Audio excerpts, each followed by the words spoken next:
Salut tout le monde, c'est Flora de Révolution Permanente en direct de la manifestation à Paris contre la réforme des retraites. Ici au départ de Gare de l'Est, il y a énormément de monde. Une journée qui est très suivie à travers toute la France. Ici déjà des dizaines de milliers de manifestants à Paris avec une ambiance où on voit la combativité des gilets jaunes qui se mélangent avec celle du mouvement du milieu ouvrier traditionnel, des syndicats. Une convergence très intéressante ce matin, des chiffres de grève historiques à la fois à la SNCF, à la RATP, dans les différents secteurs du monde du travail, et également dans l'éducation, les enseignants qui sont massivement en grève, les écoles qui sont beaucoup d'écoles fermées.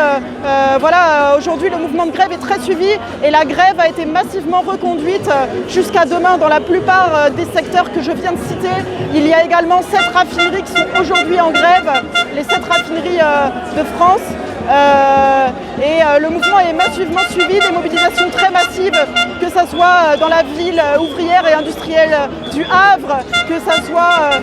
à Marseille, à Montpellier, à Bordeaux, à Toulouse, où les manifestations avaient lieu ce matin.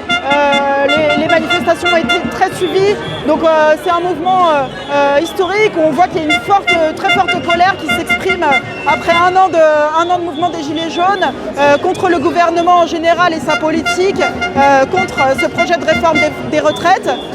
mais où se mélangent énormément de questions, la question de la précarité de la jeunesse. À Lyon,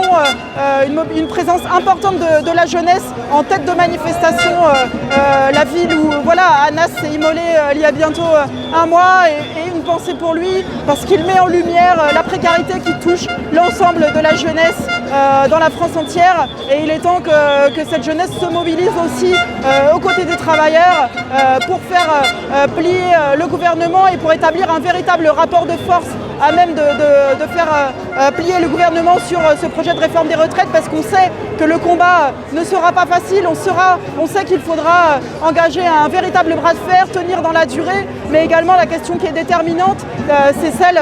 que les grévistes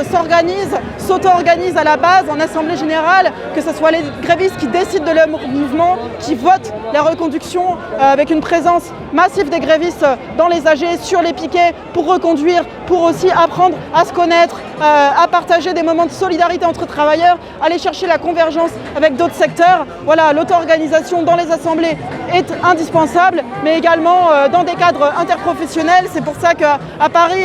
demain à 15 h, il y aura une rencontre interprofessionnelle à l'appel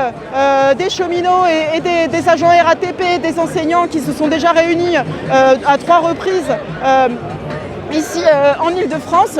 pour décider d'actions communes, pour décider de comment poursuivre ce mouvement dans la convergence et pour mettre sur la table l'ensemble des revendications qui sont celles du monde du travail aujourd'hui. Le retrait de la réforme des retraites, évidemment. Aujourd'hui, il s'agit de rester mobilisé jusqu'à son retrait, mais également pour mettre en place des cadres d'auto-organisation pour exiger des directions syndicales de se plier aux décisions des grévistes, et surtout pour dire qu'il n'y aura pas de négociation possible avec le gouvernement, qu'on n'attend rien de ce gouvernement qui ne fait que nous faire payer ces politiques austéritaires, ces politiques néolibérales, et que pour dire que ce n'est pas aux travailleurs de payer, comme l'ont dit depuis un an les Gilets jaunes, et étendre cette colère sociale à l'ensemble du monde du travail, avec une mobilisation massive par la grève, qui sont en mesure de bloquer l'économie et de paralyser l'économie du pays, parce que il n'y a que ça aujourd'hui qui pourra établir un véritable rapport de force à même de renverser les projets du gouvernement. Donc voilà, on vous invite à continuer à suivre notre couverture sur Révolution Permanente depuis les différentes villes où nous couvrons en direct de ces manifestations. On vous invite à partager cette vidéo, à partager nos articles, et on vous dit à très bientôt. Ici Flora pour Révolution Permanente à Paris.